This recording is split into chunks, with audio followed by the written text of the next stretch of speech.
Assalamualaikum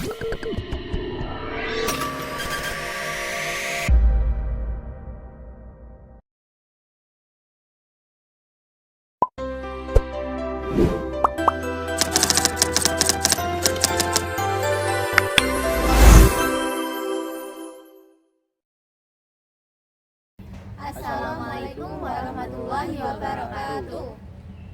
Kami di sini kelompok 2 ingin membawakan sebuah podcast tentang Kabinet Natsir. Halo semua, balik lagi di podcast kita. Kali ini kita ingin membawakan sebuah sejarah, yaitu tentang Kabinet Natsir. Ya, Kabinet Natsir itu kabinet pertama setelah Indonesia kembali ke bentuk Negara Kesatuan Republik Indonesia setelah bubarnya RI. Kabinet ini diumumkan pada tanggal 22 Agustus 1950, mulai bekerja 7 September 1950 dan berakhir 21 Maret 1951. Perdana Menterinya adalah Muhammad Natsir dari Partai Masyumi. Dan jangan lupa, kabinet ini sifatnya koalisi. Peminatnya dari Masyumi, tapi ada juga tokoh non-partai. Sayangnya usianya pendek banget karena jatuh setelah mosi tidak percaya Dewan Umum tahun 1991. Yap, jadi kurang dari 1 tahun. Pertama, kabinet ini mengadakan pemilu untuk Dewan Konstituante supaya kita bisa bikin konstitusi tetap. Lalu ada juga konsolidasi pemerintah pusat dan daerah berdasarkan UUD sementara tahun 1950. Tapi tantangan terbesarnya mereka harus menghadapi banyak pemberontakan kayak DI atau TII, Gerakan Andi Aziz, APRA dan juga RFS. Dari sisi ekonomi, ada yang namanya Semitrokan. Itu program buat mengubah ekonomi kolonial jadi ekonomi nasional yang lebih mandiri.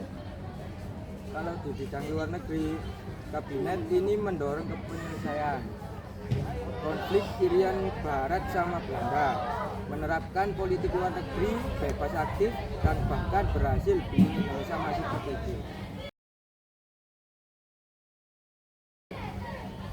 Yang selanjutnya yaitu dampaknya, stabilitas politik dan keamanan sempat lebih baik, walaupun pemberontakan masih ada di daerah-daerah.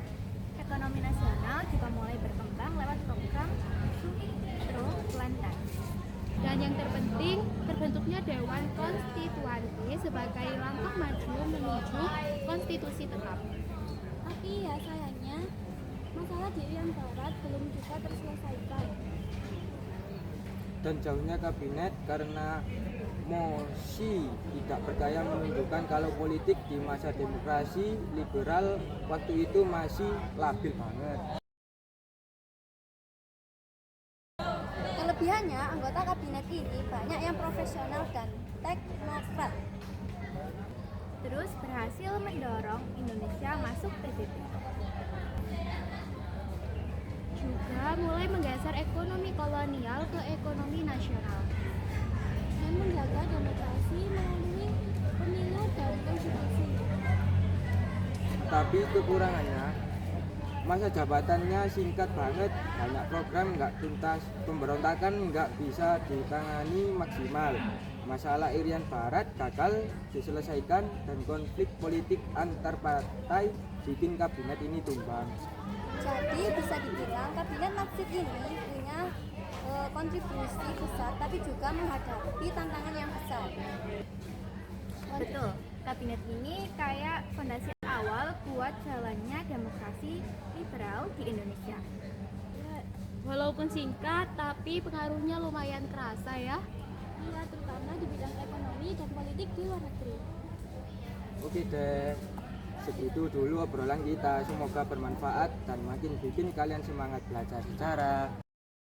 Sampai jumpa di episode selanjutnya.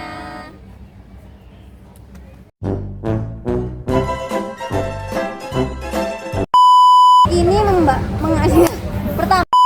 Mas Yumi, salah. Khususnya Natsir Ini bang. kabinet Natsir bahwa ekonomi kolonial jadi Buat jalannya demokrasi liberal Telur rek, telur rek, telur rek. Panas.